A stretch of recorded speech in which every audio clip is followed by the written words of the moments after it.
আপনি 10 বছর 20 বছরে মহাপরিকল্পনা অর্থমন্ত্রী বলছেন, এত বিদ্যুৎ মন্ত্রী বলছেন 40-45 হাজার কোটি টাকা লাগবে। তো এত অভাবের কথা আপনি জনগণের কাছে বলেন কেন? বাজেট পাস করে দিয়েছে পার্লামেন্ট, হাজার হাজার কোটি টাকা আছে, কোন দিক থেকে কত যাচ্ছে আপনি টাকা দেন। বাংলাদেশের মধ্যে এত ইমার্জেন্সি খাতে এই টাকার অজুহাত, 10 বছরের অজুহাত, এটা জনগণ কিভাবে নিচ্ছে? আপনি জনগণের নাক টের পাচ্ছেন না? আমি মনে করি যে এই সমস্ত মেয়াদ দিয়ে জনগণকে শান্ত করা যাবে না। ইমার্জেন্সি বেসিস যে কোনো সরকার যদি আন্তরিক হয় জনগণের জন্য জনদুর্ভোগ দূর করার জন্য অনেক পদক্ষেপ নিতে পারে। চুরি বন্ধ করতে পারে, ভুতুড়ে বিল বন্ধ করতে পারে, এই যে বিদ্যুৎ কেন্দ্রগুলোতে যে capacity charge, rental, quick power plant সহ হাজার হাজার কোটি টাকা রন্দে রন্দে হয়েছে, এই জায়গাগুলো বন্ধ করুন। সিন্ডিকেট করে করে লুটপাটের মার্কেট তো খুলে রেখেছেন সরকার, এগুলো বন্ধ করেন, দেখেন কত হাজার কোটি টাকা সেভ হয়। সেদিকে নজর নাই। এখন বিরোধী দলের আন্দোলন, গণভোটের গণরায় কার্যকর করো, এইগুলোর তো কোনো উপায় নেই। বিভ্রান্তি ওনারা এটা যে দুর্ভোগকে ঢাকতে চান, ব্যর্থতাকে ঢাকতে চান।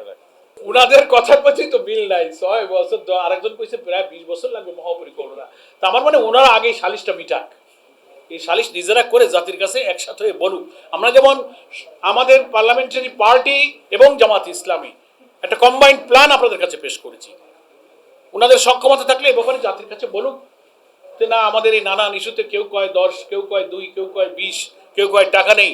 একটা কথা আসে জাতির কাছে বলেন, জাতি মায়েরা সকালে রান্না করতে চায়, কারখানার চাকা চালাতে চায়, হাসপাতালের সেবা চায়, উৎপাদন চায়, রপ্তানি চায়, এগুলো চায়।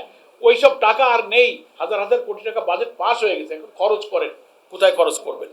এটা হচ্ছে, আমরা বুঝি তো, ব্যর্থ সরকারগুলো সবসময় দুর্ভোগের কথাটা চেপে নিজের গণবিচ্ছিন্ন থেকে বাঁচানোর জন্য এক একটা নন ইস্যুকে সামনে এনে বিরোধী দলের উপর সব চাপ। বিভ্রান্তি আমরা ছড়াচ্ছি না, বিভ্রান্তি ওনারা ছড়াচ্ছে। Thank you. আমার মনে হয় শেষ।